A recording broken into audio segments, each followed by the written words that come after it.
What up, y'all? One more thing I forgot to add about the Uptown Theater, because the part one got cut off, so the links are in part two. Is that, well, the movie closed in 1981, so it closed the year after I was born. And when you see Home Alone 2, the movie, when Macaulay Culkin was in Duncan's toy store, that lobby, excuse me, that toy store in that movie is actually the lobby of the Uptown Theater. See, that's the only part they keep up. In the movie, you go back to it, you can see the grand staircase and some of the pillars. But it's amazing. But like I told y'all, they keep the atrium up.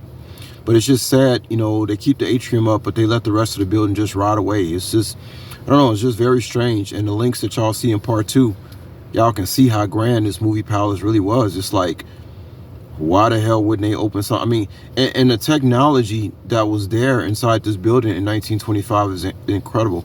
I think if you look it up on Wikipedia, it talks about like a lot of stuff that they giving us right now, y'all. Like, it's nothing new under the sun.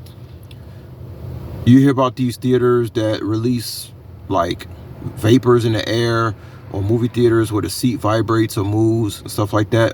You know, all this type of stuff. Guys, all they doing is rehashing stuff, man. The 1920s and 1930s was glorious. It was fabulous. But we think just because we get to walk around with a cell phone in our hand, we doing something. No. We've devolved, guys, big time. So this movie, based on what I know, this movie palace in 1925 had a humidifier, a dehumidifier, something like that. It released like fragrances in the air while you was, you know, looking at a show and stuff like this. It could release smoke. It could make clouds. Like it literally had its own like atmosphere. Okay, ozonated. You know, inside this theater, it literally, they could create their own atmosphere inside the theater.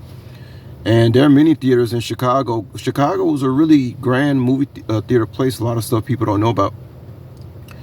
I think it was another place in Chicago called the Paradisium or Paradise or something. They had a lot of movie palaces like this in Chicago. Uptown wasn't the only one. It was just the largest one. But they had I think they had a couple on Madison Street in the west side of Chicago. One was named, I think it was Paradisium or Paradise or something.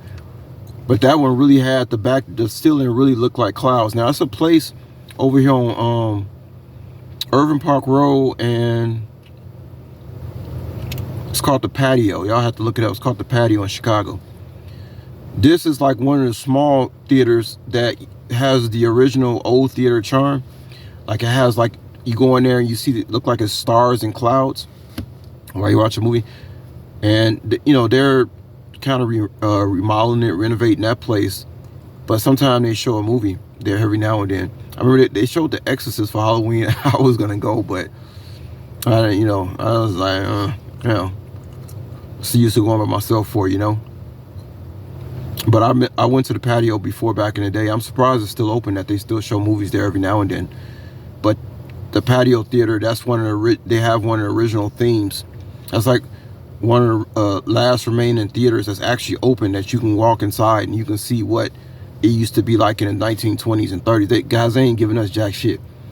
They ain't giving us nothing. Everything is watered down now. They ain't giving us nothing. Everything is watered down. Everything. You think you going out and having a good time? No. You going out and being poisoned. That's what you're going out to do. Mind, body, and soul. I'm telling you, man, these when you used to go out 1920s and 30s, I talk like I was there. Maybe I was. When you used to go out in the 1920s and 30s, man, it was on and popping. You know, everybody was wearing a suit and tie, no baggy pants. People were classy, women were classy.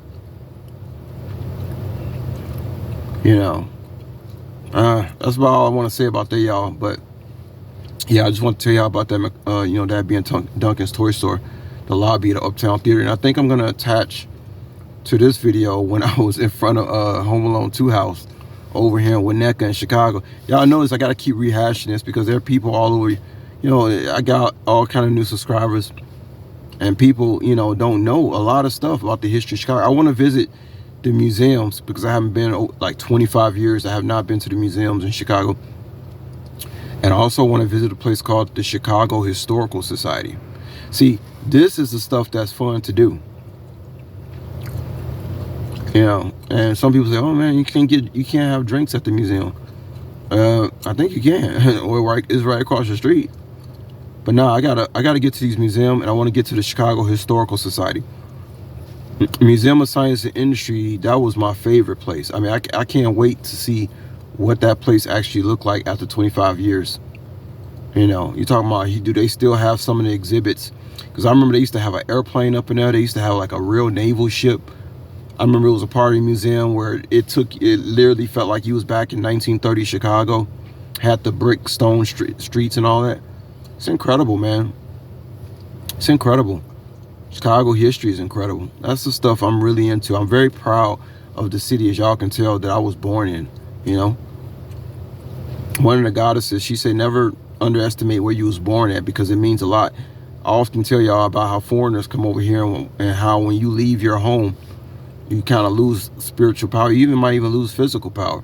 Because I can tell y'all the truth. I told y'all before, like Chicago, I believe, is on these ley lines. Every time I'm in Chicago, I feel like I'm just like the Hulk. Like I feel like I'm so strong when I'm in Chicago. You know, regardless of what's going on here with the queerness and all the whatever violence, whatever, you know, is bad about this place, I still feel that energy inside every time I'm in Chicago. So now Vegas, in Vegas, it's like, well, you 2,000 feet up in elevation, and the backdrop is mountains that are actually like 15 miles away, but they look like they're close up on you. Vegas is a whole different type of peripheral vision for your mind, because again, you're looking straight ahead and you're looking at mountains that look like they're about 3 miles away, but those mountains are like 15 miles away, and it's just surrounded around the whole city like a soup, like you're in a cereal bowl. And so looking at those mountains, like when you look ahead, you're not looking at the next building or the next car.